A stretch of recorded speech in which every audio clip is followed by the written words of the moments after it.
Greetings and welcome back to room 303 in our chats with Emily, as we are calling our readings through the poetry of Emily Dickinson. We are in the Johnson edition. We turn out to poem 699. The judge is like the owl. Can I just point out that notice it's not a judge, it's rather the judge. And there's some great speculation about the use of the word judge here. Notice it is capitalized. Some have argued that in fact there was a man in Emily's life named Judge Ortis Phillips Lord that she became very attracted to and very close to, even though he was quite a bit older than her. And some have said that in fact maybe this is a poem that was sent to Judge Lord. Her father, Emily's father, must have at some point said to her that Lord was as wise as an owl. Now, of course, let's just pause for a moment and remind ourselves of the owl and the importance of the owl in Greek mythology. Of course, often referred to as the bird of death, often referred to, of course, as the bird of wisdom or knowledge and the like.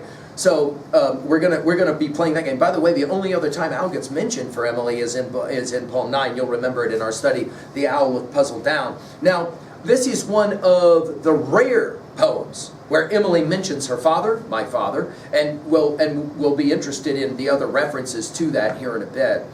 Also, the scholar Gordon has pointed out that this is one of Emily's humorous poems, so you might want to put that in your notes as we read this. And it is kind of funny, it is kind of humorous, it is kind of what do we call that, tongue-in-cheek, if you will. Now, our assumptions are that you've been following our stuff at LearnStrong.net. Down that left-hand side, Chats with Emily's our playlist. I'm hopeful that you worked through our set of introductory comments as well as the previous 698 poems. We just finished with 698. Life is what we make it. Now, this is in many ways a tribute poem, we might say. It's humorous, but it's also a tribute poem. She'll say it this way. The judge is like the owl, I've heard my father tell, and owls do build in oaks. So here's an amber sill that slanted in my path when going to the barn. And if it serve you for a house, itself is not in vain. About the price, 'tis small. I only ask a tune. At midnight, let the owl select his favorite refrain. Now, there have been people that have read this poem, like a number of other Emily Dickinson poems, that say this is private affair business, and that Emily is in fact sharing some humorous but kind of like a side kind of comment, and we as readers of this poem are looking from the outside in and going, what is she talking about? Now, it's simple. If the owl is representative of this Judge Lord individual that she's attracted to, well then all of a sudden the poem starts to make a different kind of sense entirely, right? Okay, it is a poem of friendship. Some would even call it more than friendship as you read beneath the epidermis of the language. But notice where she begins. She begins with her father, interestingly. She says, the judge is like the owl, dash, and then she says, I've heard my father tell. Notice that kind of colloquial, oh yeah, my dad has said this before. One of the reasons we called our series Chats with Emily is that Emily has at times, often, this kind of like throwaway type of, oh yeah, I've heard my dad say that. You know what I mean? It's almost like that, where she's almost like chatting with us saying, I've heard, of course, again, maybe not us. This may be directly spoken to a given individual that she's actually attracted to. By the way, this idea of my father, we saw already in poem 3, we saw it in 508, we saw it in 608, we'll see it again in 824. We'll see it one last time in 1730, right near the end of our study.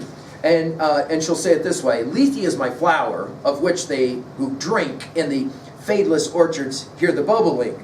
Merely flake or petal as the eye beholds. Jupiter, my father, I perceive the rose. Now her use of the word father there is different for one reason. Here it's capitalized. Now, of course, you could say that this is not her actual earthly father, but rather her heavenly father by virtue of it being capitalized, and you can read beneath the language there if you're so inclined.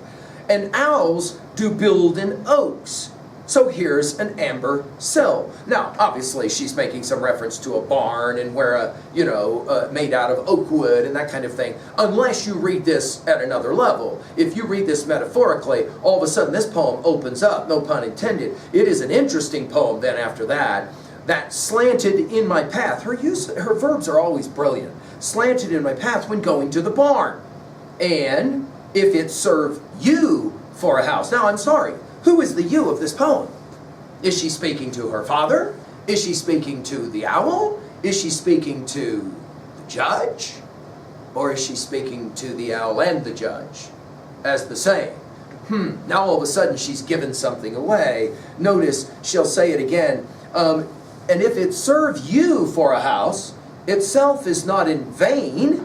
About the price, 'tis small. Now, this may be the giveaway word. I've already told you guys, 77 times in her poems, 77 different poems, she mentions small. And often it's about her, who she herself, Emily, very, very small person. So is she suggesting something to this Judge Lord, the possibility of building with her? And then notice, I only ask a tune.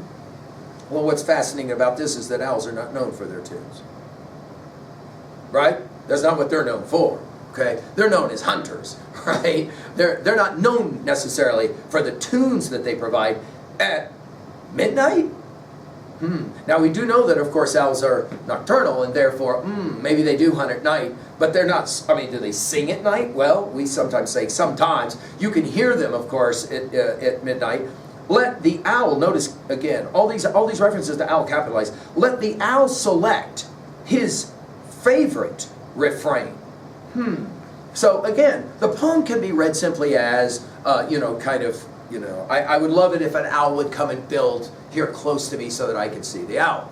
There's another reading of this poem, though, that I think for Emily maybe is second nature. What are we going to say, though, about this poem at 2A, at least to an attainable message for us? I think our argument is that everyone deserves to sing their tune, even if it is at midnight, and no matter who it is. At 2B, well, obviously the question is, who is this owl? What's going on with this owl? And this is, again, why what the scholar Gordon says, this is one of Emily's most humorous poems. She's clearly tongue-in-cheek. She's having a bit of fun, if you will. And then at 3A, well, the father poems, as we said, especially 1730 comes to mind. Finally, at 3B, do you have someone in your life that you respect in the same way that clearly maybe Emily had deep respect for Judge Lord? Thank you.